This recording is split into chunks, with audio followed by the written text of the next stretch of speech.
the meeting, and good morning anyone who was watching our live stream. And just to check on that, John, have we started the live stream now? We have, Chair. Yep, we're live. Good, thank you, live streamers. I would like to go to the... Is there, by the way, anyone who, like me, didn't get their paper copy of the papers for this meeting and so is at a disadvantage? Was everyone all right? No, everyone's all right, good. So without further ado, we will start our meeting. If you'd like to speak, please raise a hand. Now, I can only see 9 people in front of me, and so, John, if you could keep an eye out for people who may have raised a hand to speak that I haven't picked up, please feel free to say. Thank John, you. if you click on participants, it comes up along the side, and you see little golden hands popping up as when. Show participants. Yeah.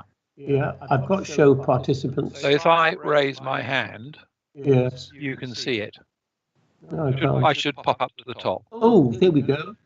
Now I've got my list of participants, and I'm going to look for Councillor Horner. Should be at the very top with a hand raised.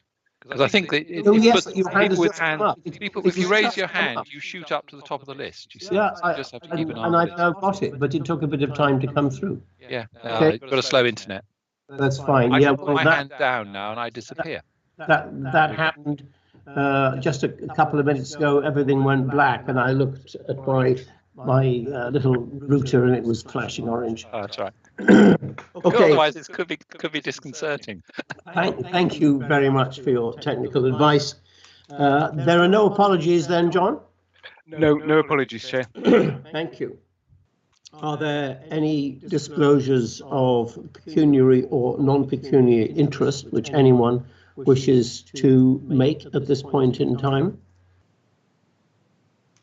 No, thank you.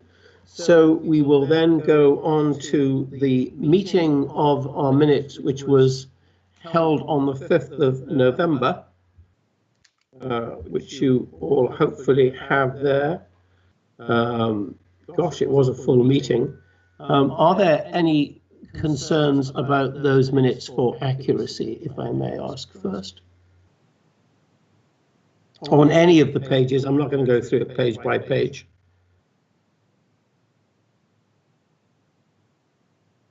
No. No, Chair, I propose the minutes. Thank you. Then we will adopt those minutes. John, just a technical point. Do you have a electronic signature for me to sign these off, or would you like me to send you one? If you don't mind sending me one, yeah, that would be really helpful. Thank you. Okay, I will send you an electronic signature. Are there any matters arising from those minutes which do not appear on the agenda? This is my last point. Just make sure that I didn't have any.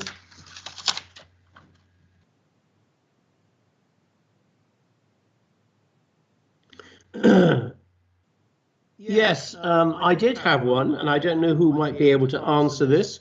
Did Jonathan Toy highlight the issue of live animal exports and animal welfare to Councillor Crump, who is the lead councillor on this matter? Can anyone answer that? Well, John, if I could perhaps pass that back to you, and if you could make sure that Councillor Crump was, in fact, made aware of our concerns in that area. Yep, will do. And then a second point, which is also Brexit related, and if I could ask the councillors here present to advise me, have councillors now seen the risk register identifying risks associated with Brexit? Either nod or shake. Councillor Riley, have you seen the risk register which was talked about last time? Chair, I don't recall seeing it, but that doesn't mean I haven't had it. I have to admit to being absolutely inundated with paper at the moment. That's okay. I don't recall seeing the email. Councillor Gifford, is this something you can remember seeing? No, it isn't. Okay. Right. Well, that was again something which came up last time. If officers could please make sure that councillors are made aware that a risk register was prepared on the risks, on identifying the risks associated with Brexit, and if it could be brought to their attention that it exists if they wish to have a look. Chair, Rob Powell has his hand up. Yes, Rob.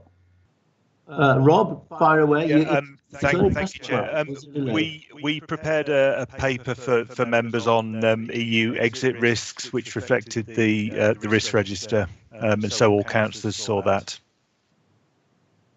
I see. Councillor Horner? Actually, that's what I was going to say as well, that I remembered us when Brexit was hot. Not that it's hot at the moment, but when it was even hotter, we got a report to that effect. I think at the time we didn't really know much what was going to go on anyway, because it was done before the deal was signed last Christmas. So, so I think we've seen something, but it may not have been, since the last meeting. I think it was before that. Rob? December. It went to full council in December, and it was as Councillor Horner said, at a time of some uncertainty in the final throes of the agreement being negotiated. Are we any better now? Well, I'm sure it always helps to know that there is a risk register, and from time to time one should have a look at it.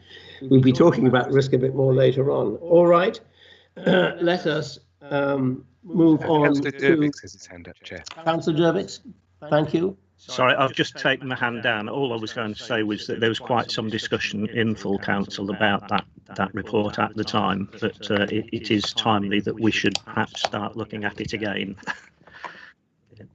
Thank you, Councillor Dervix.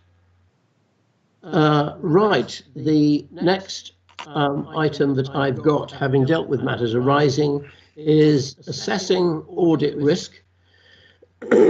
And we are going to have the pleasure again of hearing from John Gregory. Is there anyone else that was on this committee when John was with us last? Councillor Gifford, were you with us then? I was, yes. Oh, good. I think Councillor Horner may have been as well, although that may have been, I may have come across Councillor Horner in a different setting. I'm not sure. Good. John, over to you, and welcome again. Thanks very much. There are 4 papers from ourselves on your agenda this morning, so I will take the first 2, and then Jim, who is continuing in the role of manager on both the county and pension fund audits, will take the second 2. Yes, it's good to be back. For those of you who don't remember me, I had the engagement lead role, the role which Grant has been doing up until recently for 5 years, up until 5 years ago. The auditor's ethical standards prevent us from acting in that role with any client in the public sector for longer than 5 years, but it is okay to come back again once 5 years have elapsed. So here I am. Just by way of a little bit of background as well, in terms of other clients that I work with at the moment, I'm currently working with 2 other county councils, namely Leicestershire and Nottinghamshire. Those of you who were around before may recall that at that stage I was also working with Worcestershire. So I'm having my fill of counties across the Midlands. And amongst my other audits that I have at the moment is Nottingham City Council. So for those of you who may have seen the report in the public interest that was issued there about their energy company, I have to hold my hand up and say that was all my own work, like it or loathe it. So yes, that's me, and I'm very pleased to be back and to see what's changed, what hasn't changed. Hopefully you've made some positive changes in the last 5 years without throwing away the good things that you already had. Turning to the particular item on the agenda, then you'll be familiar with this approach from previous years. In essence, the auditing standards require us to make certain inquiries of both management in the organisation and also those charged with governance. And the way we tend to do it is we go through the document with management, agree their responses to all of the points, and then bring it back to yourselves, not in the expectation that you will be intimately familiar with absolutely everything that this document covers, but just to give you the opportunity to kind of point out if there is anything in there that doesn't chime with your knowledge of how the council works. So you'll see it covers a quite wide range of different areas. There's some sort of general inquiries. There's your arrangements in relation to fraud. And there's your arrangements in relation to laws and regulations, related parties, and then finally accounting estimates. And the accounting estimates bit is particularly important this year because of the new auditing standard which has come into effect on accounting estimates, which does place a greater onus on yourselves and officers to fully understand all the estimates that are included within your accounts and sort of look at what alternative estimates might have been made and so on and so forth. So it's because of that new standard that there is perhaps rather more in this document on estimates than there has been in previous years. I don't intend to say anything more about it than that, just to say, we are happy that the content of the document doesn't give us any concerns in terms of how the council is run. So we have a separate document on the pension fund in a moment, which I will comment in more briefly on when the time comes. But happy to take any comments or questions. Chair. Thank you, John. Something which I recall we have spoken about before on the issue of fraud, in which you say in the very first paragraph, and I'm on page 9, I think it is, of 46 of our pack, the primary responsibility to prevent and detect fraud rests with both the Audit and Standards Committee and management. Well, the first point, of course, is that if there is to be a primary, it is to be one. There has to be one person who is primarily responsible. But it has always been my view that the role of the Audit and Standards Committee is to help investigate, to address remedy, to ensure prevention, but we are unable to identify fraud. That is the sole responsibility of management. And I do wonder whether you might want to reflect on the wording of that paragraph. Thank you. Yes, I mean, I certainly understand where you're coming from on that, and I think actually probably the second sentence immediately after that perhaps covers it better, talking about the oversight of the Audit and Standards Committee. So I think, if you were to say that primary responsibility perhaps lies with management, but it is for you as Audit Committee to make sure that management has put all the appropriate arrangements in place, whether for prevention or detection or follow-up of fraud issues, then that's probably the best way of thinking about it. But yes, I agree that primary does rather imply one. Yeah, I think if you could reflect on that wording, and if I could now invite others to speak. Councillor Horner. Thank you, Chair. I was about to say that all you need do is delete both the Audit and Standards Committee and so the first line is just with management with oversight of Audit Standards Committee. So we oversight. So you just delete that little bit extra in the first sentence, almost if it went in by mistake. you know. Yes, I mean, what I would need to do is actually look at exactly what the ISA 240 actually says, because if that is a direct lift from ISA 240, then we may have a little bit more of a problem rewriting it. The FRC might want to talk to us. Well, I'd be very happy to talk to them. Just following up on that, I suspect that's right, because that means we have a responsibility as opposed to an oversight, which is just to oversight. Do you know what I mean? So from a private perspective, we would be liable for being sued, basically. This makes us liable. It doesn't. I think and as always, you do run up against the fact that the auditing standards are primarily written for the commercial context. Councillor Derbyx. Thank you. I'm not sure whether this is the right place to raise this, and what you've just said probably covers it anyway.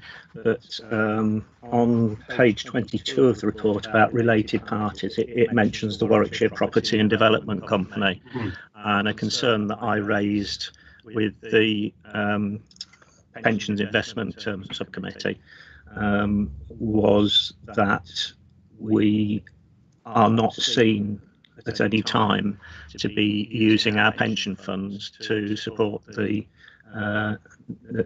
investment property and development company, and I think that is something that this committee and perhaps the auditors ought to be looking at as an ongoing basis to make sure that there isn't any crossover. You know, we've seen quite a lot of instances with other councils basically investing in themselves, and I don't think that is the right way forward. So I think we should be monitoring that very closely. I think this is still work in process, though, isn't it? Very much. It is. Yeah. But I mean, just to reassure you, I mean, the development of the company is one of the first things that I have had discussions with officers about. So it's something that's very much there on my on my radar. And obviously, your officers know that I do have recent history in terms of company governance and so on. It's about perceptions out there as well. Yeah. Councillor Gifford. Yes, John, on page 22 of your report, which is page 36 of the agenda, you've got how much was you've got the figures for how much the council's put into a risk reserve, 350,000, but you don't actually put the figure that we've actually lent. Right. Yeah. I mean, those figures are part of the management response. So maybe it's more appropriate to ask management to comment on that rather than ourselves. Rob Powell, I see you've got your hand up. Thank you, Chair. I wasn't coming in necessarily on the CBILS loan point, which I might need to ask finance colleagues to come in on. I was going to mention Councillor Dervicks's point about the property company and the pension fund. There is no facility for the pension fund to invest in the property and development company because of the reasons that you state. That would be entirely inappropriate and would be a matter for the investment fund subcommittee in terms of the investment strategy. So there is no relationship. It's all through the council's capital strategy and investment that comes to full council. Thanks, Rob. Andrew Felton. On the CWRT, there's about 2 million, I think it's £3.5 million that we've agreed through the COVID period to put towards the CBILS. So that our 20% liability of that, the 350 covers around 50% of that liability effectively. So we don't see that there potentially will be that level of default effectively on the CBILS, because CWT have got quite strong criteria around how they lend. Typically, I think they're between 15 and 20% expected defaults on the sort of other loans that they let. So the 350,000 is an appropriate provision for the amount that we've invested, and the investment is from our treasury side of things as a non-treasury investment rather than than a revenue funded item, if that makes sense. It does. No, that's helpful, and that can go on the record. Is that all right now, Councillor Gifford?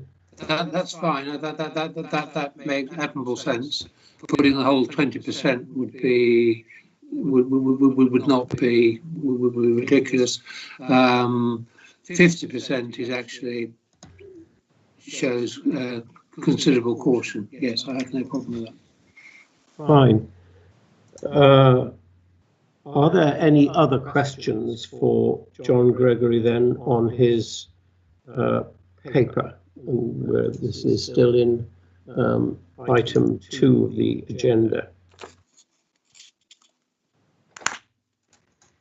Then I don't see any.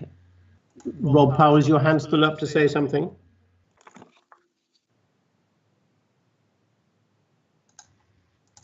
Rob Powell, is your hand still up to say something? No. Okay. No, apologies, Chair, no. Fine. Fine. Then I think that then takes us up to page 60 of our meeting papers. So hastily scrolling through to page 60. Is there anything up to page 60 about which someone would like to make a point at this point in time?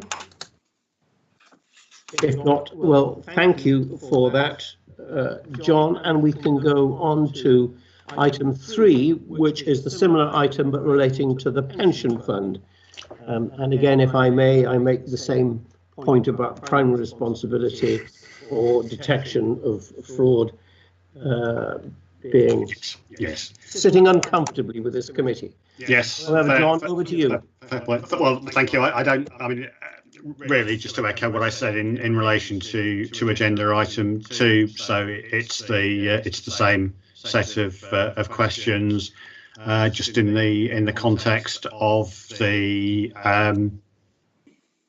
pension fund audit, which, as you'll be aware, is a separate statutory audit for which we have a separate audit file, have to go through exactly the same processes. So again, don't anticipate that you, as those charged with governance, will be intimately aware of everything in the document, but would hope that you would let us know if there's anything that doesn't chime with your knowledge and understanding. Fine, thank you.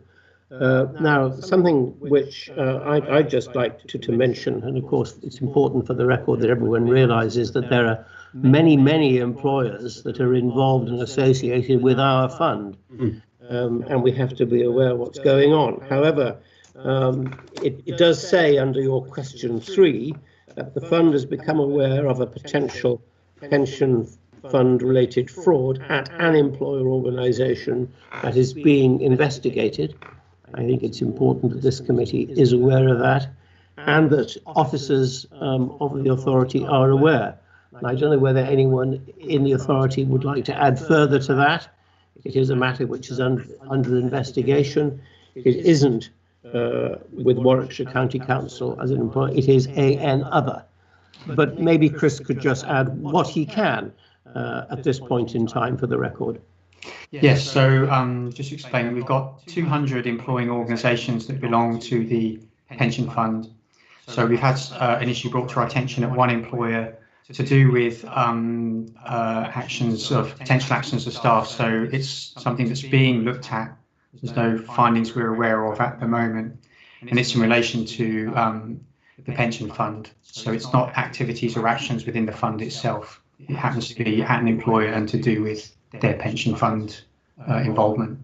I think that's all it's appropriate to say in a public forum. This has been reported or highlighted to internal audit. It's highlighted through this mechanism to audit and standards and external audit, and legal services internally within the administrative authority are aware. So we're observing, and to the extent that it's necessary to be involved, getting involved in that. So we just brought it to your attention in this risk report. Yes, thanks very much, Chris. And you're absolutely right. We have always said any matter of suspected or fraud under investigation should be brought to our attention, and thank you for doing that. Does anyone have any questions on that? No? Good, thank you. Are there... I'm just a bit slow getting to the hand. Councillor. Can I just ask a question about the fire service pension board? Yes. So clearly the fire service, I suppose this is just for my information, fire service pension board sits independently.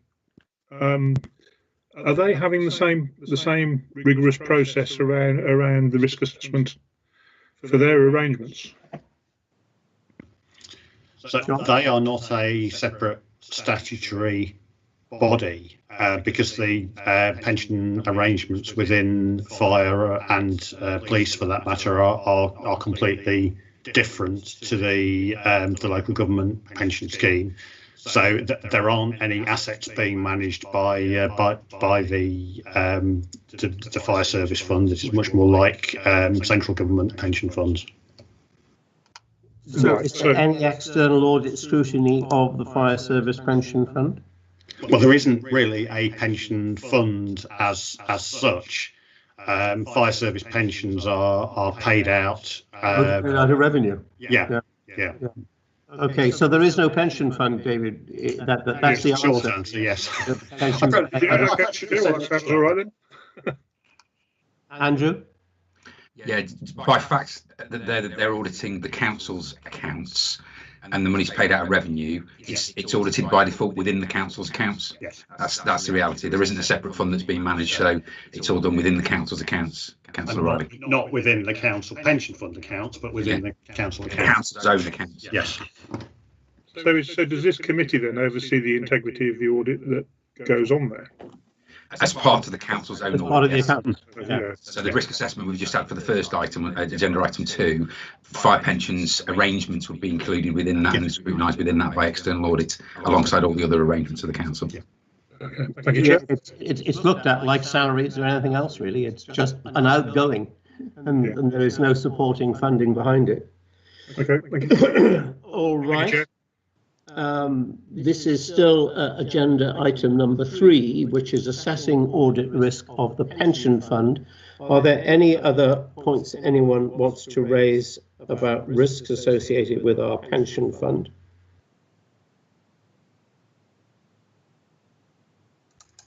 Then I think, with just a parting remark from the chair, that you're probably all aware that pension funds have a very interesting challenge at the moment. And of course, this is as true for us as for everybody else. The extent to which one actuarially takes into account of any changes in expected mortality as a result of COVID. There are those which say that COVID is a very long-term change in our society now and will have a significant effect on life expectations. There are others which say that it won't. But whether or not you take one point of view or the other, it has a significant bearing on the liabilities of the pension fund, which is being looked at actuarially, I know, for the Warwickshire Pension Fund.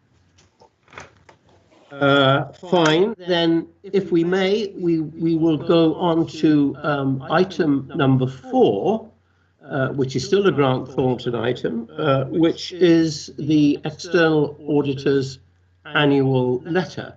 And in this case, I think the letter refers to both the pension fund and to the county council. And I think, James, you're going to talk to this? That's correct, Chair. Thank you. Morning, everyone. I don't intend to dwell on this report for too long, as I'm conscious that members have already seen a couple of audit findings reports already, but I suppose the annual audit letter just summarises our findings from the prior year audit of the council and the pension fund, and is intended to be a more public-facing version of the audit findings report, and it is actually published by PSAA. But for the purpose of this committee, it does mirror the findings that we reported in September and November last year. So I suppose to this end, it's worth just refreshing our memories on the key headlines, which were that we gave an unqualified opinion on the financial statements of both the county council and the pension fund on the 27th of October. However, we did include an emphasis of matter paragraph in our opinions in relation to valuation uncertainties caused by COVID-19, although our opinion wasn't modified in this respect. We also reported on the same date that the council had adequate arrangements in place to secure value for money. And then the final thing I was just going to say on this particular report, without going into the body and the detail, is on page number 14 of our report, or 106 of the agenda pack. We set out our audit fees for the period and a proposed additional fee around the impact of COVID-19. Those additional fees have now been agreed by PSAA. And will surely revert back to management and members of the audit committee as those charged with governance with a fee proposal for the current audit year. So that was all I was going to say on the annual audit letter, Chair, but happy to take any questions on that document. Thank you, James. Councillor Gifford first. Yes, it's more a comment than a question. On page 4 of the Grant Thornton report, it talks about, and it is, I think, something that we should note and congratulate our staff on, is the draft financial statements were published and provided to the audit team on the 26th of June 2020, and the audit has been conducted on an almost entirely remote basis, with members of the council finance team making a limited number of visits to the county hall where necessary. Fortunately, both the audit team and the council finance team avoided any significant challenges through staff illness and lack of availability, which enabled it to issue our audit opinions on the 27th of October ahead of the national deadline, which I think is impressive given the virus. Agreed. Yes, thank you, Councillor Gifford. I certainly agree with that, although, of course, it does highlight the whole very interesting debate which I know has taken place about fees. There's been a very substantial uplift in the fees that we've been charged for this audit. But if you read that executive summary, it would appear that everyone got over the difficulties without too much problem. Now, I have spoken to Andrew Felton about that. He might like to add something. I think I'm happy that there's been due process. But given that we're going to be in a COVID world for some time, I think you have to get used to working in this new way, and in a way which doesn't incur extra costs. You have to find ways around it. Andrew Felton, though, do you want to add something in here? Just a couple of things, thank you, Chair. In building on Councillor Gifford's comments, it's worth noting that within the Society of County Treasurers, we were the earliest to publish our accounts, and obviously being unqualified, that was a good result, I think, all round for the council. So a big thank you to my team for all the work they did on that to get to that point, and the external auditors in terms of the joint working that we've done. In terms of the audit fees, I think we had quite a detailed conversation with Grant Thornton around this, and putting quite a hard challenge, I think, in terms of the initial fee increase that was asked for.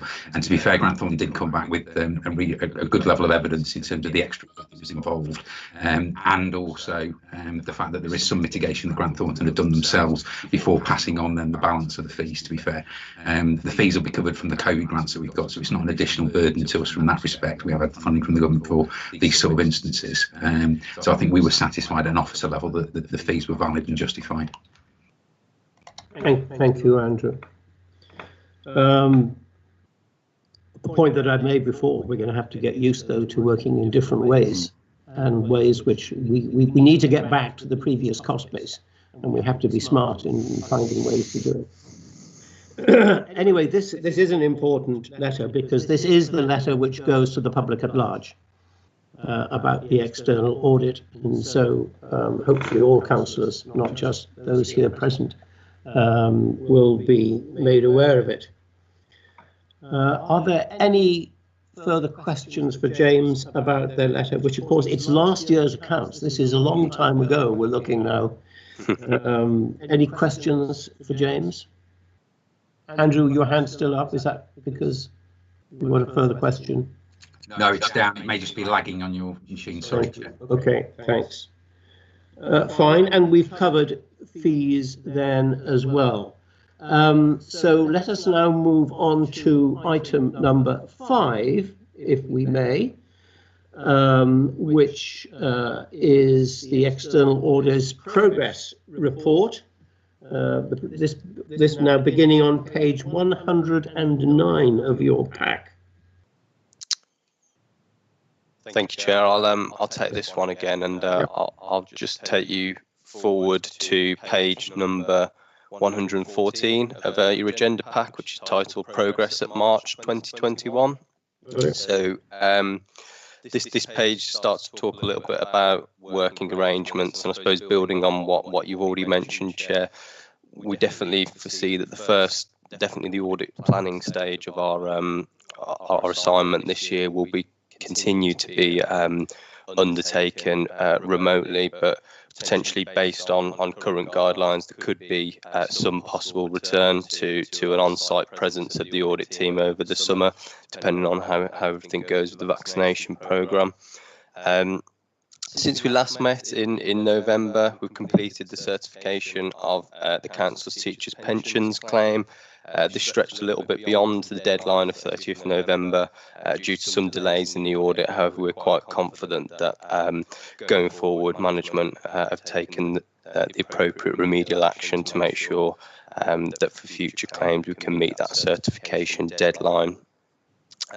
We've begun our planning and interim audits for the 2021 year, and we'll revert back to the committee at their due meeting with the findings of that interim audit and also a formal audit plan. So just following on to the next page then, sort of in the absence of a plan at this stage, we've set out our preliminary thoughts around likely risks. These are broadly in line with the prior period and cover areas such as the valuation of land and buildings, the pensions liability, and on the pension fund side, the valuation of hard to value level 3 investments. I'll talk a bit more about estimates later on, but I think John's probably covered those adequately in the previous reports on informing the risk assessment. Over the page on number 116, we talk a bit more around value for money arrangements. I think, as noted in previous progress reports, the new code of audit practice has come into effect for the current year, and this will significantly change the way in which we perform our value for money assessments. So in short, the work we do will be far more extensive now, and it will provide a commentary on arrangements across all of the key criteria which are listed on the right hand side of page number 116, rather than just quite a narrow focus on significant risks that we identified as before. I was going to say a little bit on accounting estimates, which is on page 118 to 119, but as I said previously, I think John's probably covered those adequately in his previous reports, but those two slides do set out in more detail how the revision to this standard has enhanced our procedures, in particular around obtaining an understanding of how the council calculate estimates, the controls in place, and also the oversight and scrutiny of members as those charged with governance. So I'll probably stop there on the progress report, Chair, but again, happy to take any questions on any part of that document. Thank you. I think I have one, which again it isn't a new point, but how do you assess value for money with relationship to services which Warwickshire is providing to people who are not fortunate to have either a computer or the internet, which is probably still something of the order of 25% of the people who live here?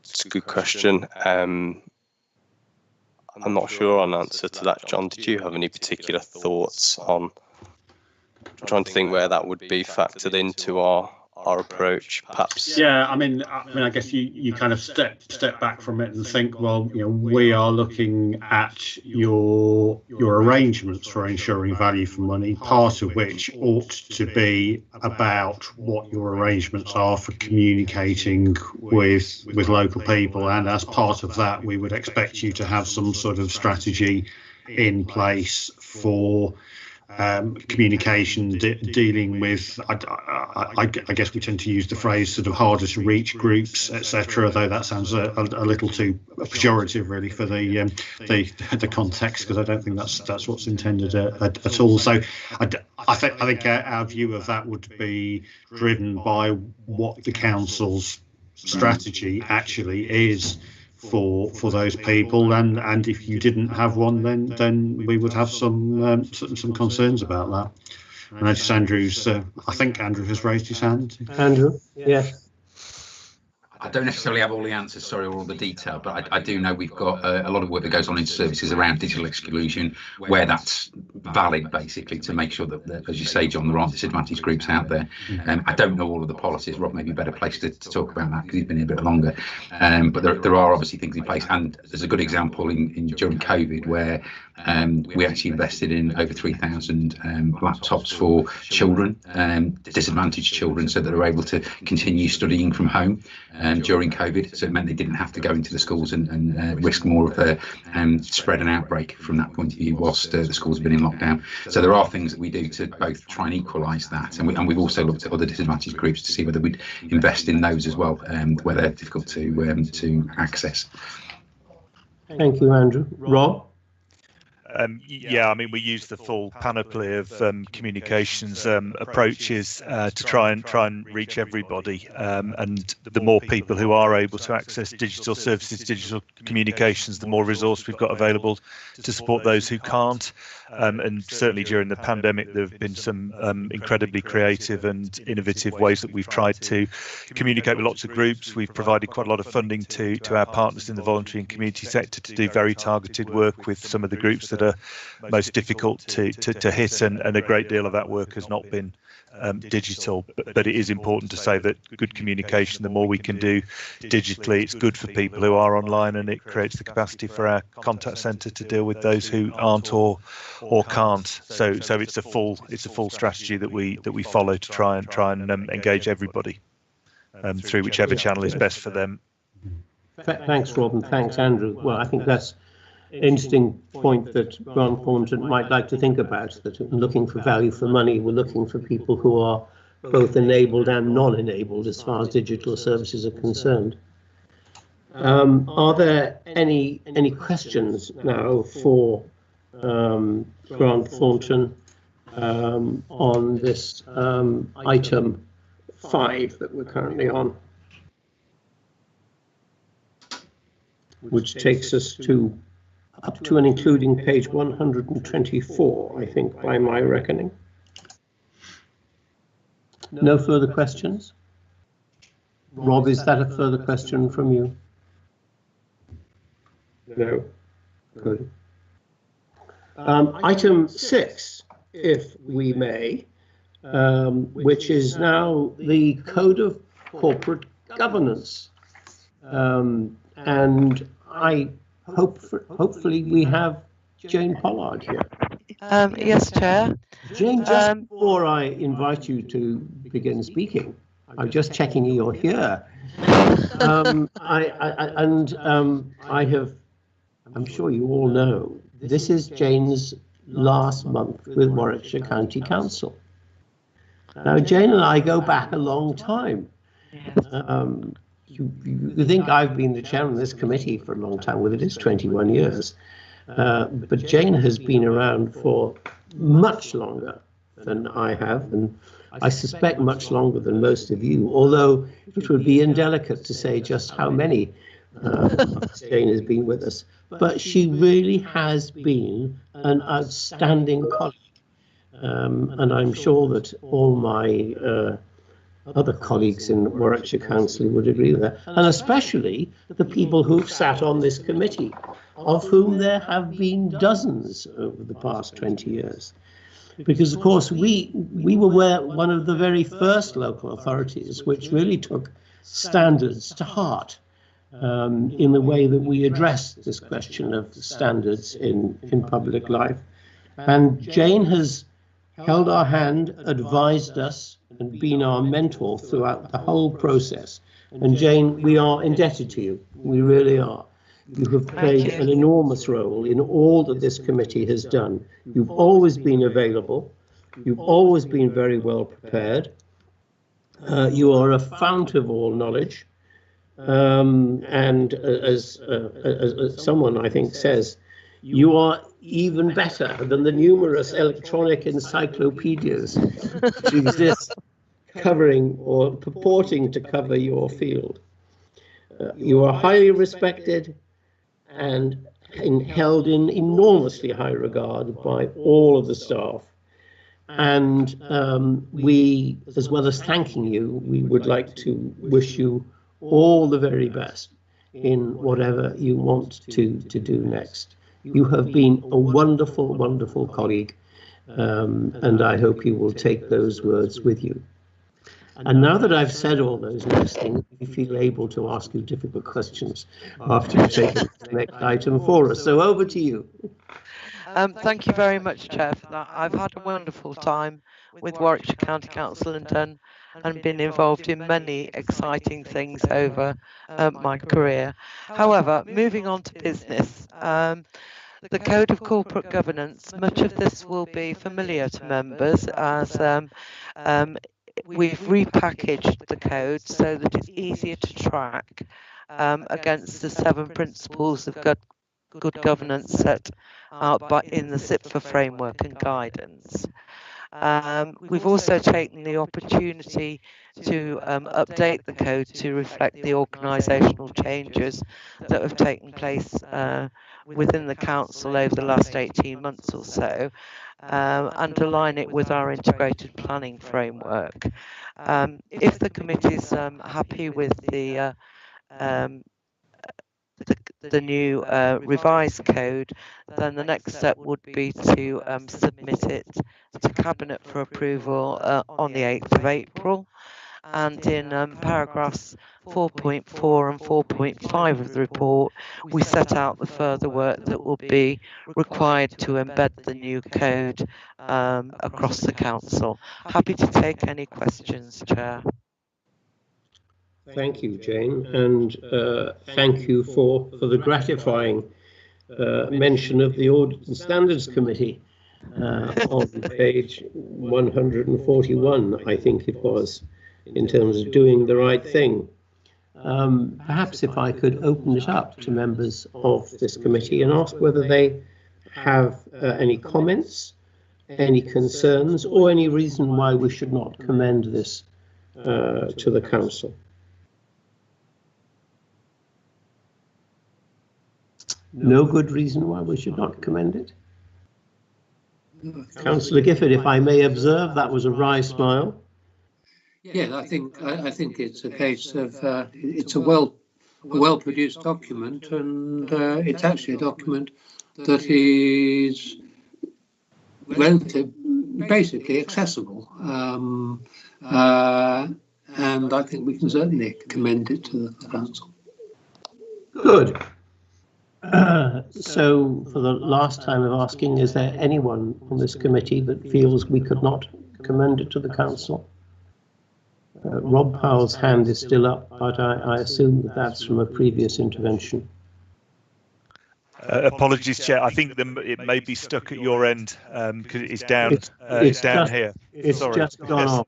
It's just gone off. Thank you. Thank you.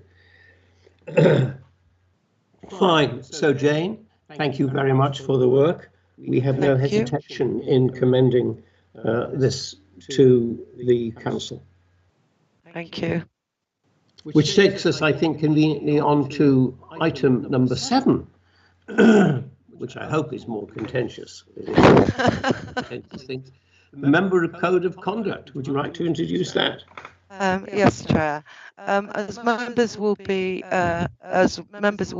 recall, the LGA published revised model code in December 2020 in response to recommendations made by the Committee on Standards in Public Life in 2019. Some of the recommendations made by the Committee on Standards in Public Life require changes in the law before they can actually be implemented, and as yet government has not made a response to those recommendations. The new model code recommended by the LGA is a mix of guidance and principles and some specific standards. It's therefore much longer than their previous model code, which our current code is actually modelled on. We've taken the view that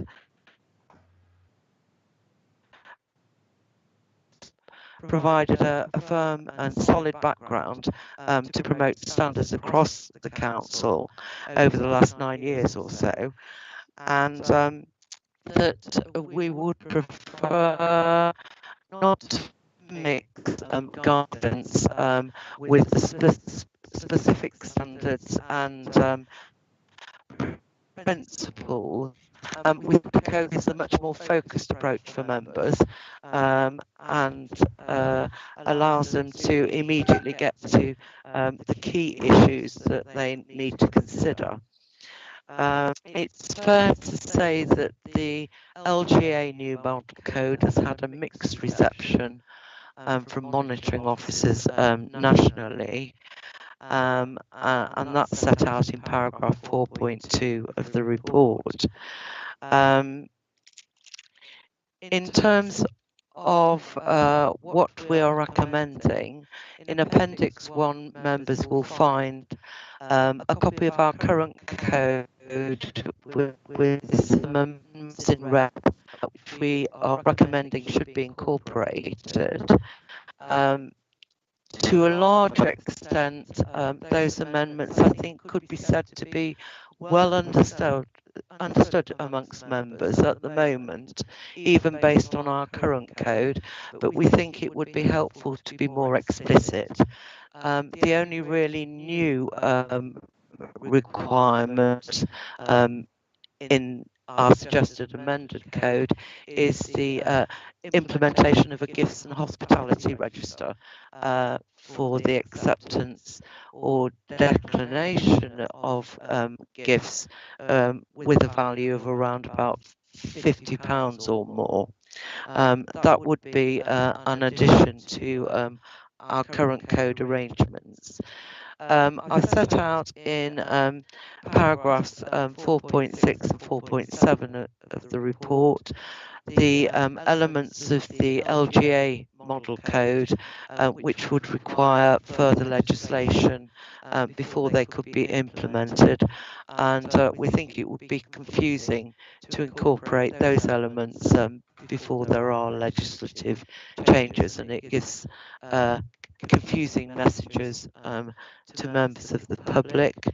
In paragraphs 4.8 and 4.9, I've set out those elements of the LGA model code, which I think brings some complications which are unhelpful into the code, and therefore we're not recommending that those be adopted. And in paragraph 4.10, there's a list of those additions which we are recommending should be incorporated within our code, and I'm happy to take any questions, Chair. Wow, well, it's quite a rich diet, I must say. I don't know which councillor on our committee would like to respond first.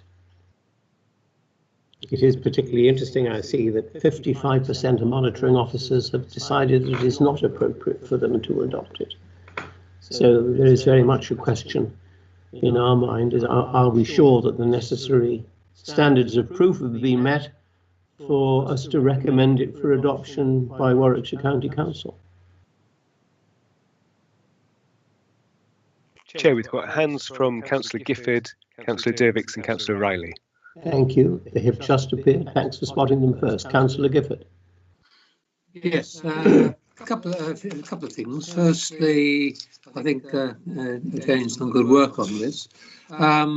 In 3J, it's got not disclose confidential information that may be confidential by virtual legislation or otherwise without express authority and or unless the law requires it.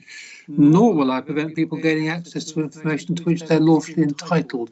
I wonder if those couldn't be two separate paragraphs. They seem to sort of, they almost contradict each other, and I just wonder whether it would be two separate ones.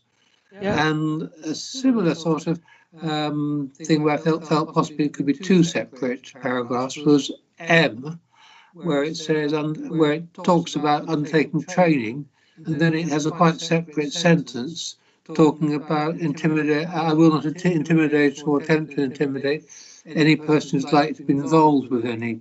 And I thought that was a quite separate matter and could be a separate item.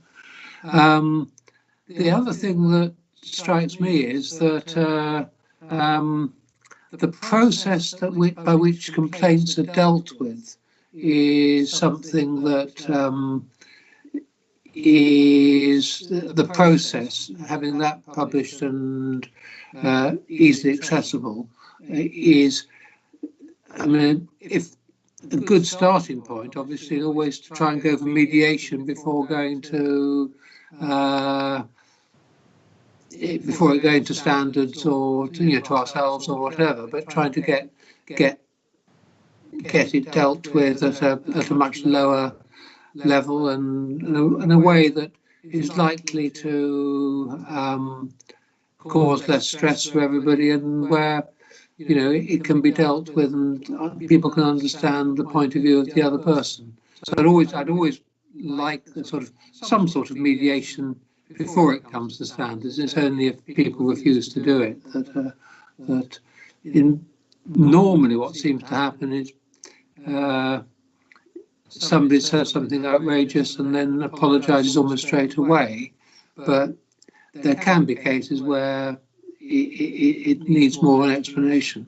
And I just wondered, I've seen the Warwick District Council process. I just wondered if ours is easily accessible. Jane, would you like to respond to that first before we go to Councillor Riley? Yes, our process is published on the council's website.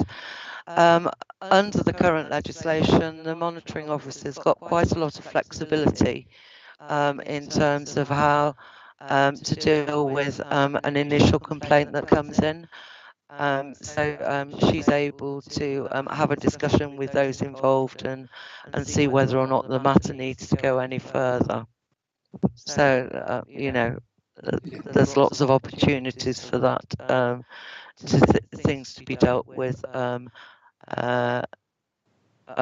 an immediate basis rather than having to go through the whole process of a formal hearing. And that was one of the real benefits of the changes that were brought in 2012. And that won't need to change? That won't need to change, no. Thank you. Thank you. Councillor Riley, did you have a point that you wanted to make? Thanks, Chair. Yeah, a couple of three, if you don't mind. First of all, to support your comments about paragraph 4.2, I am aware that at least one of the district councils are not looking to adopt the LJ amendments because of concerns about fairness within them. The second question I've got concerns paragraph 4.10, and it's a question for Jane about the Ledbury judgment and the ability of the council to require a sanction against a member. I don't know whether the Ledbury judgment, Jane, is just specific to parish councils or whether it covers all councils, but effectively, Chair, in relation to parish councils, as I understand the Ledbury judgment, it says you cannot impose a sanction. And this issue about a requirement to undergo training. Obviously, Seems like a sanction, albeit I can see it's a solution as well. Yes, the issue with parish councils is obviously the district borough councils have oversight of parish councils in their area in terms of monitoring, but it's not up to the district council to actually impose the sanctions. Sanctions can only actually be imposed by the parish council themselves following an investigation and appropriate consideration by the monitoring officer of the district council. Obviously, the county council doesn't have a role in parish council standards.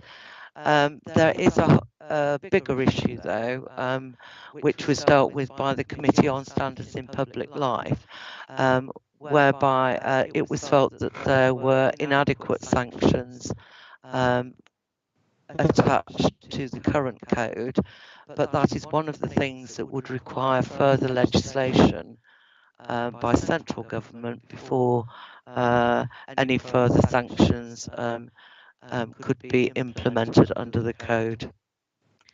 So I suppose it's, Chair, if you don't mind. Yeah, go ahead. I suppose it's a question that the policy needs to be clear whether the county has an ability to impose a sanction or not. So when I think of a historic case at one of the districts, while the case had merit, the councillor couldn't have a sanction imposed against them. So I don't know. Jane, as I understand it, that is because it will need a change in primary legislation. Is that not right? Yeah. Yes, there are certain sanctions that the council can impose that don't require the agreement of the member. For example, censure at full council, additional publicity, withdrawal of council resources are examples of that. But saying the issue is, isn't it? If we shouldn't threaten something we can't deliver.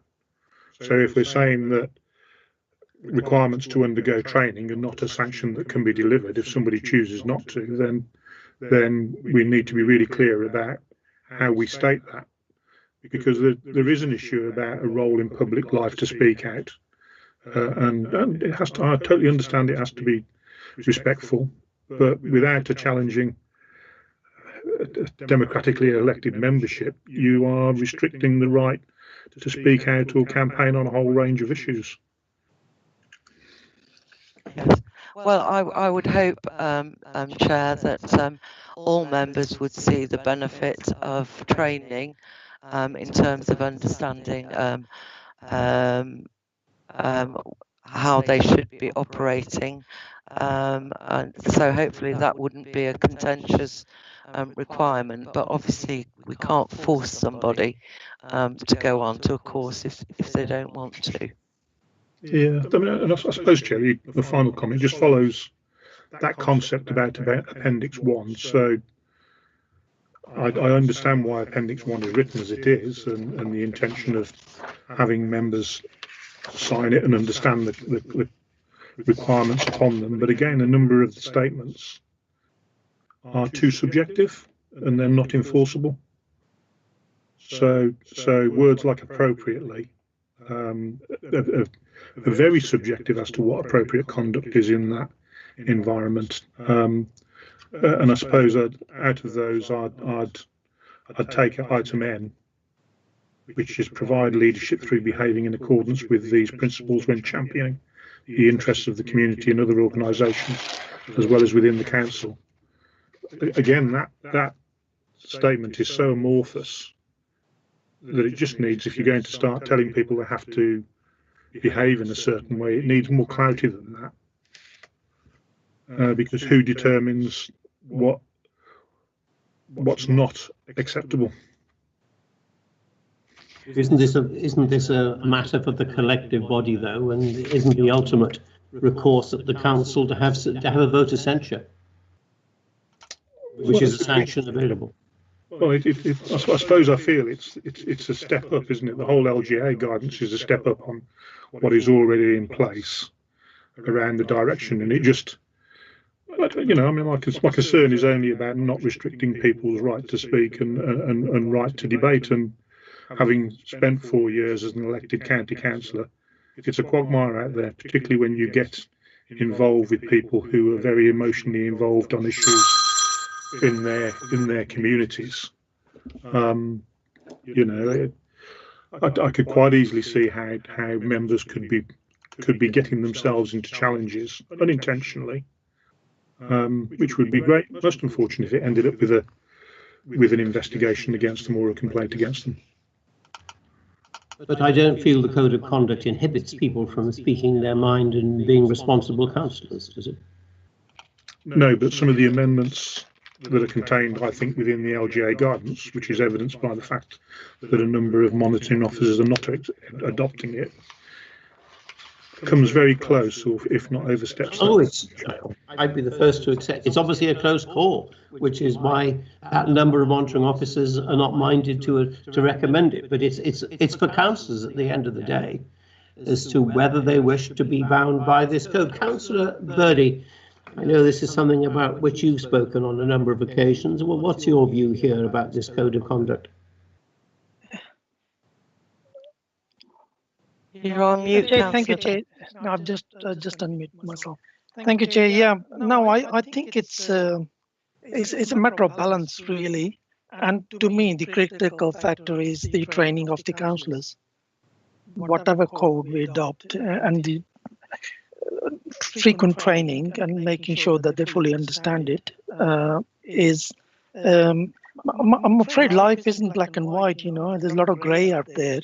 And so I think this is an improvement, but with the May elections in mind, new councillors coming in, it's important they get good training on what they're expected to do and behave.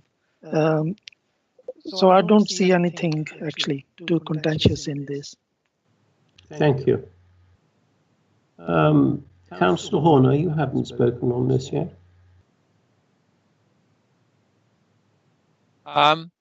No, I've sat on a few sort of appeals and things, mainly of officers appealing a decision, and I've never found. And code of conduct, I suppose I had one experience of it once, but that was with the district council. It is always subjective. I don't think you can get away from that. And it is what pertains at the time. I mean, we're seeing what, just the whole revision of history that's happening at the moment is all subjective. People had different views 100 years ago, 50 years ago, 10 years ago. So I think it is something that's live, and I think we've got to accept that it will move with the mood of the council and the people. And as a result, not in precise text is probably the best we can expect. As regards this actual, whether we change it or not, I'm pretty relaxed. I mean, PLSA acted in good faith in producing this. We probably have got to think in good faith whether we can live with it or not. But I have no view either way, frankly. Well, I'm quite happy with what's happening at the moment, and I'd be quite happy with what's happening in the future if this were adopted. I think it is. I think it is a close call. There's no reason why Warwickshire shouldn't lead the way and say that we applaud this. On the other hand, if there's a case for pushing back on undue interventionism and bureaucracy, there's no reason why we shouldn't lead on that either. I think we have to form a view. Councillor Gifford, and I think Councillor Dervix was first. If I may start with you, Councillor Dervix, and then go to Councillor Gifford, and then go to Sarah Duxbury after that. So, Councillor Dervix first. Thank you very much. Firstly, can I say I was very pleased that at 4.9 of the report that it says the approach in the model code is to automatically bar members with another interest from speaking, and that we don't agree with that. I think that is really, really important, because I think that actually takes away some of the responsibilities of a councillor if you cannot speak on something. Further to that, I think it has implications for our standing orders, which at the moment ask us to leave the meeting if we have an interest, particularly in things like regulatory. And I don't think that that is how we should be behaving in this day and age, because we have a responsibility as councillors to hear all the arguments for and against something, even if we have an interest.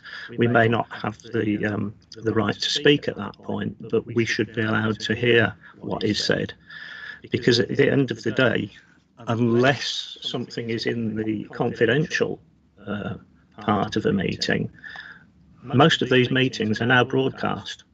So what we're saying is that a member of the public can listen to it, whether they've got an interest or not, but a councillor has got to be excluded from the information unless he can go onto another part of the internet to find out what is being said. And I think that is unreasonable, and we shouldn't be going down that road.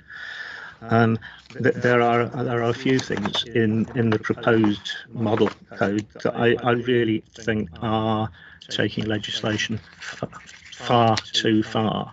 And I would be much happier if we continued with the Warwickshire Member Code of Conduct, with the amendments that have been proposed to it. I think that is a more reasonable way forward for the council and for councillors to behave. And I feel quite strongly about councillors being asked to leave meetings. You know, I think it's fair enough that they may not be able to make comment, but they should be able to listen, because how else can they converse properly with other members of the public and realistically knowing the facts and what has been in progress with any issue. Fine. I think we are moving in the direction of saying that this committee is at the moment not able to commend the full adoption of this new code to the council. If people want to persuade me otherwise, I'm very much open to that, but I'd like to hear from more people first. Sarah Duxbury. Thank you, Chair. Just to give some, I guess, clarification as well as assurance. So the appendix that you see before you with the red thing, and those in our view set out what we consider to be the most appropriate bits of the model code of conduct. The model code of conduct itself is by far longer than this, with all sorts of other elements in it which we're not recommending. So what we're asking the committee to do is support the appendix going forward for decision making with the council, and it will ultimately go on to full council. Just in response to some of the points raised, I think we've had a really thorough look at this, and we've gone through it, and we've shared experiences with other councils, and we've sort of checked in where they're going on this. And I think the sort of common view across us is that the new model adds a lot of additional complexity and bureaucracy that actually doesn't enhance our current code. And members are very familiar with the current code, and we are thankfully our standards track record has been very, very good within Warwickshire County Council. So what we've tried to do is pick the bits that we think would enhance our code, and those are the things in red, rather than take a wholesale approach to adopting the model LGA code. And I think Councillor Riley is absolutely right that often these things will include a degree of subjectivity. That's inevitable. But in response to Councillor Gifford's earlier point, the approach we've always taken, and I wouldn't propose we take any different approach, is that the filter part of the process, that's the sort of stage one when the complaint comes in and we have a look at it, we've always approached that on the basis of trying to find a resolution that's acceptable to the complainant and to the council, and we can sort it out at that early stage without it needing to escalate to formal investigations and formal hearings, because to my mind that is the best way of handling these sorts of matters. And clearly the views of the complainant are absolutely key in all of this, but equally the rights of the members are as well. So it's important to get that balance right, and I think from a track record perspective we've managed to achieve that over the years, and that's why my view is that we shouldn't depart significantly from our current code and the approach that we've taken to date. That's very helpful, Sarah. Jane, if I could come back to you here. Do you think that if other monitoring officers around the country had looked or look now at those elements of the new code which we have chosen to adopt, which is really quite selective, that there may be a lot more support than that 45% or whatever it is? Yes, I think at its core, the amendments that we're suggesting are incorporated into our code. would be supported by 90 to 100% of monitoring officers. Well, that's very helpful. Councillor Gifford.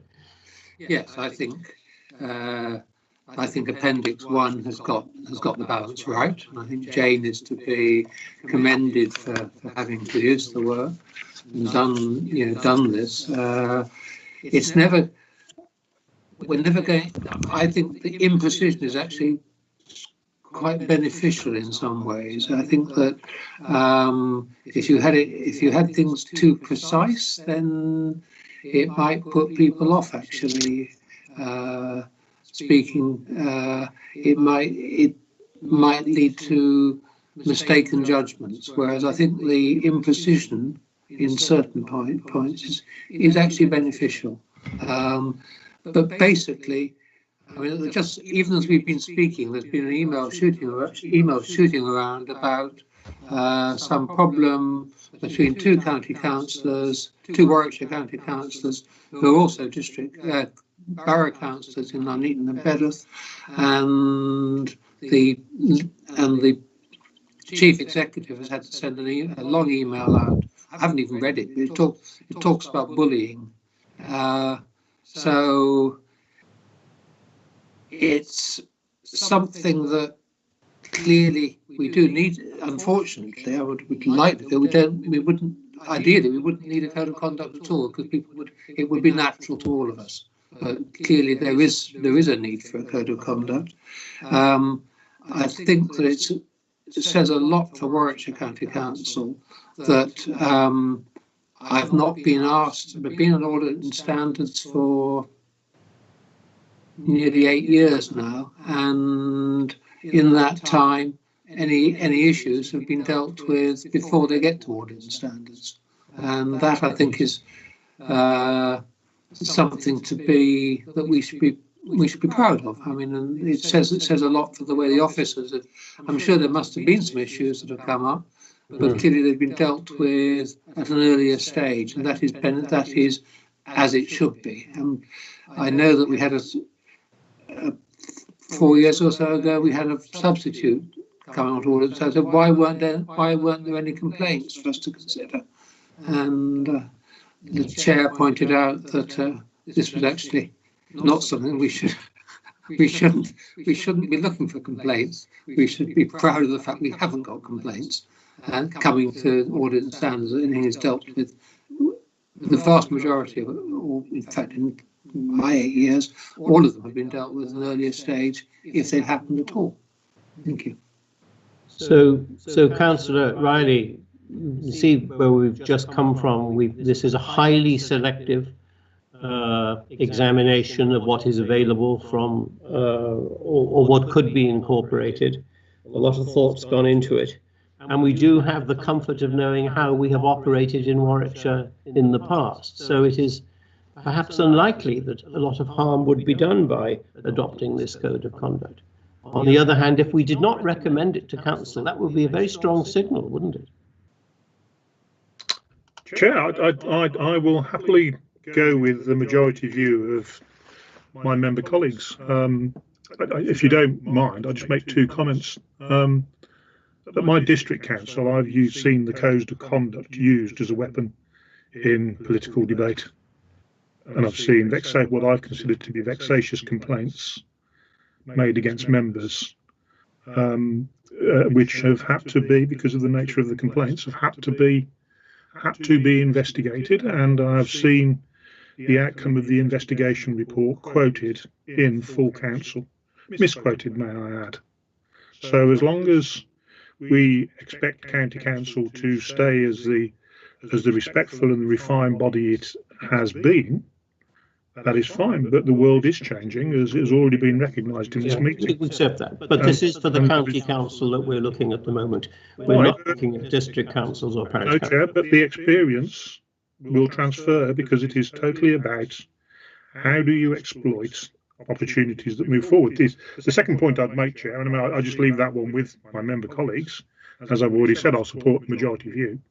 The other point I'd just raise is I don't know whether this body wants to look at the officer code of conduct, because we've just agreed a governance document which makes some very clear expectations about the behaviours of officers, which on the basis of the behaviours that are expected of members, I would transfer those to officers, particularly around behaviours and values. So as long as members and officers are treated equally, I feel that's fine. But if we're going to start talking about the organisation's commitment to behaviours, then as long as there is an accountability route to do that, it seems fair. Thank you, and that is something which Jane will no doubt wish to ponder on, the extent to which a code of conduct for officers should take into account what we have talked about here. But I think that we have concluded a view.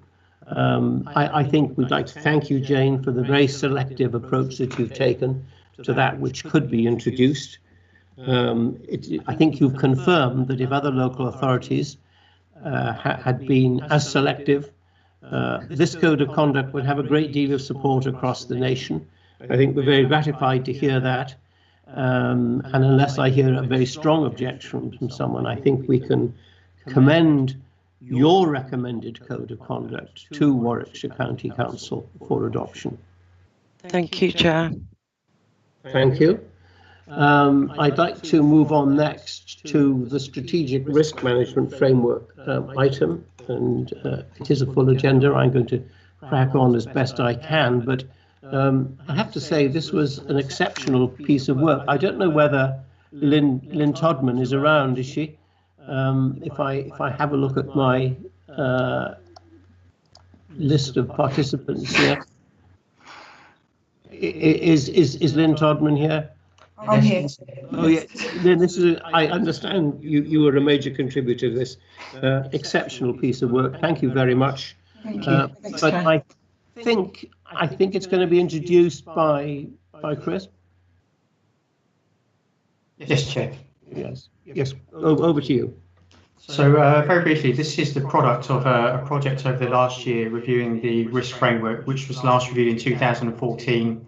As you said, at the heart of this, Lynn Todman has been leading it with help from a number of colleagues, including in corporate kind of strategy and policy. So people like Shushma Soni, Grindstone and others. We also had the involvement of Marsh Risk Consulting in the early days of this project to help look at the early products.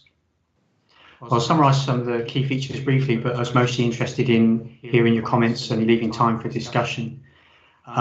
First of all, there is a set of risk principles, which you can see in the framework document, which are applicable across all service settings. They're kind of standards. We've set a risk appetite for various aspects of the organisation's objectives and services, which is something that we never had before. So this is all about looking at have you got a big appetite for risk or a low appetite for risk. The idea being that risk is rewarded, and where we say we've got an appetite to take risk, that doesn't mean risk for its own sake. It means exposing yourself to risk in order to get access to opportunities. We've got a more sophisticated risk assessment rate matrix, so a 5x5 matrix. It gives us a bit more granularity to be able to monitor and see how risks are moving. We're also weighting impact more significantly than likelihood. Previously, we weighted them both the same.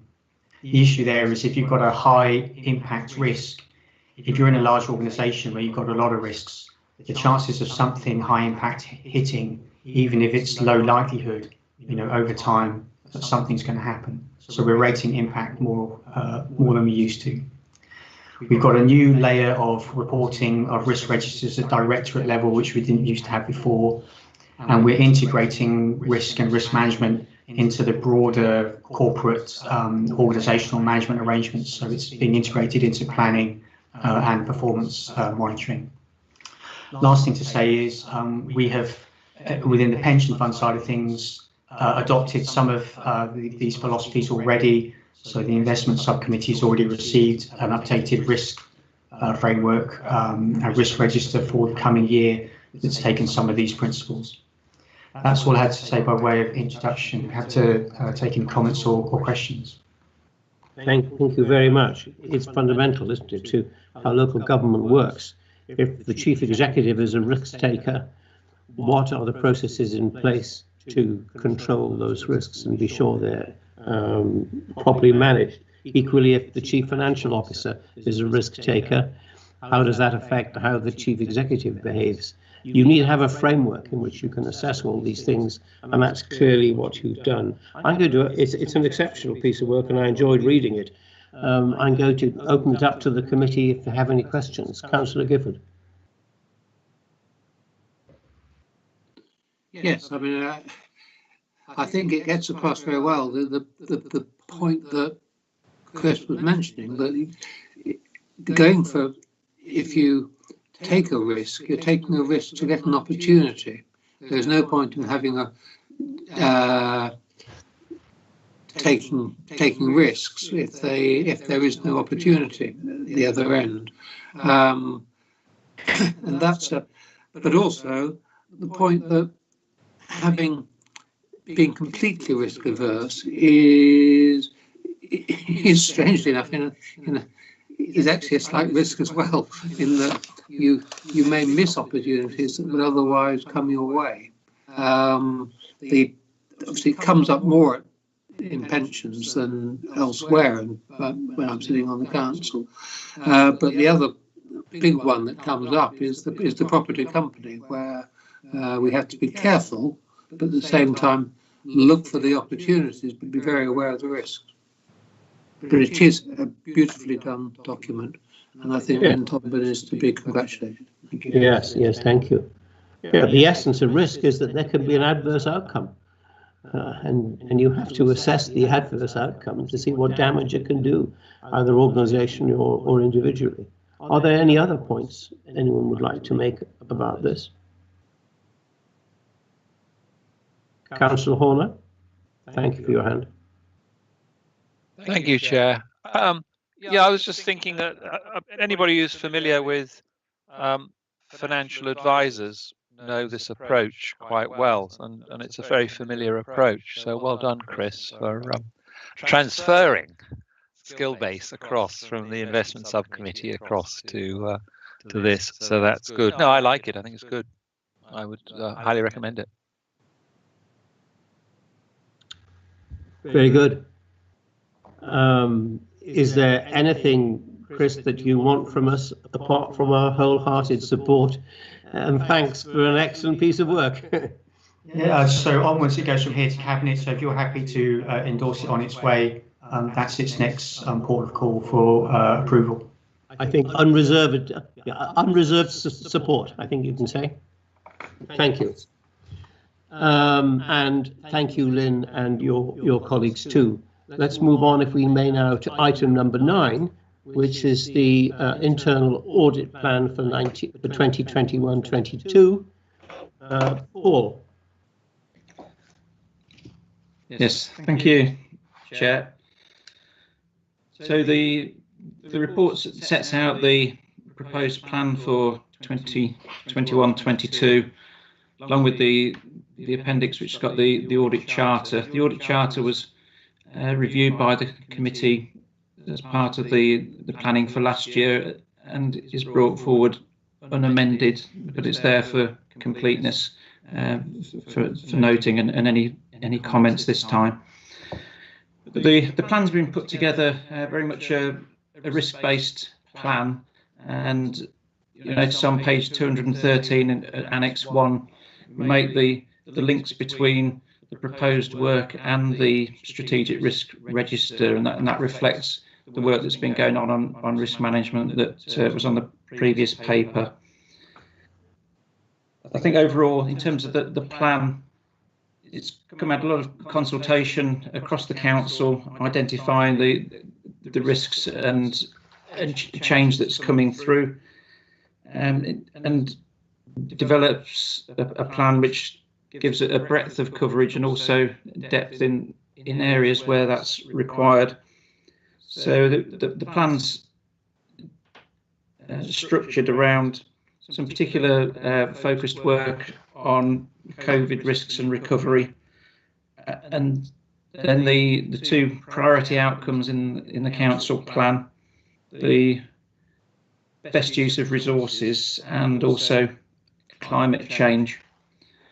I think the only other thing I'd say is that going through that consultation process to put the plan together, it was clear that some parts of the council, particularly public health and commissioning and customer services, are still very much impacted by COVID response work at the moment, and there may be additional work that comes through from that which would require adjustment to the plan during the year. But we'd bring those changes through to the committee later as those come through. We always need to keep the plan under review anyway. So I'm happy to take any questions or comments. Thank you, Chair. Any questions from any members of the committee on the audit plan? No, well thought out. Absolutely fine. We endorse it, Paul. Go forth and do. Let's look at the audit charter next.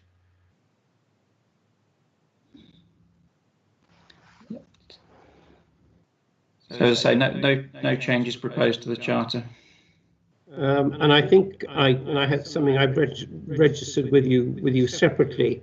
This has now been to the internal audit board, and you considered it on the 11th of March. Is that right? 4th of March it was, Chair. Yeah. On the 4th of March. Yeah. I think that should be a matter of record.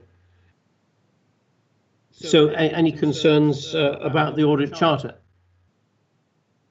No. Good. Oh, you've got off very well. You've got off very lightly so far. Let's see what's going to happen next. Fine. That concludes item number 9. The work programme and future meeting dates have also been attached in your pack. I hope those dates are for everyone's convenience. If not, if you could let John know. Is there any other business for this open part of the meeting? Now, Councillor Horner, I think there was a question of whether you had any other business which you wanted to bring to this committee. Yes, that's correct, Chair. The business is based on the fact we had a look at the statement of accounts, which, oh, that's not very well. Can't see that, can you? No. Enough. Yeah. Big point. Yeah, it must be the background, the fuzzy backgrounds affecting it. And the fact that it's sort of the comic, I thought was extremely well written, and I think we commended the officers for it. However, yesterday I got my council tax demand notice bill from Stratford District Council, which included the county council's element, and I idly looked at it, having sat down. And one of the entries, it says Warwickshire County Council Adult Social Care, and it turns out it's 1% of the council tax. I think that is wrong. It should have said Warwickshire County Council Adult Social Care Surcharge, because the 1% was actually a surcharge. It's not what we spend on social care, adult social care. And I think it's misleading for an idle. Remember, this is going out to every single person in the county, and they probably haven't looked at our statement of accounts. And they probably, it's the first time they'll actually internalise the cost of the council. And I think it's important that we get it accurate. So there was it is simply a slight error, typo error, I think. Mike, Andrew, wish to comment on that? Hang on, just before you just got go on to another point. Yeah. Andrew Felton, do you want to comment on that? I was going to say John could have asked his other question, but yeah, if you want to comment on that first.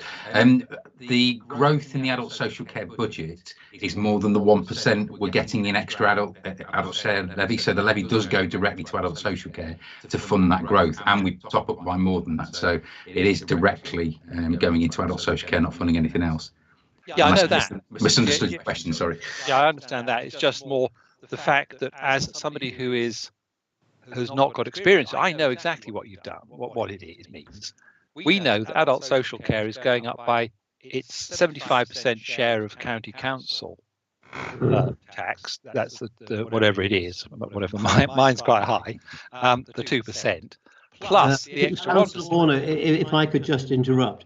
Yeah. Are these points that you're making relevant for the Audit and Standards Committee? I think they are, because we were asked to comment on the clarity of our reporting to the public at the previous thing.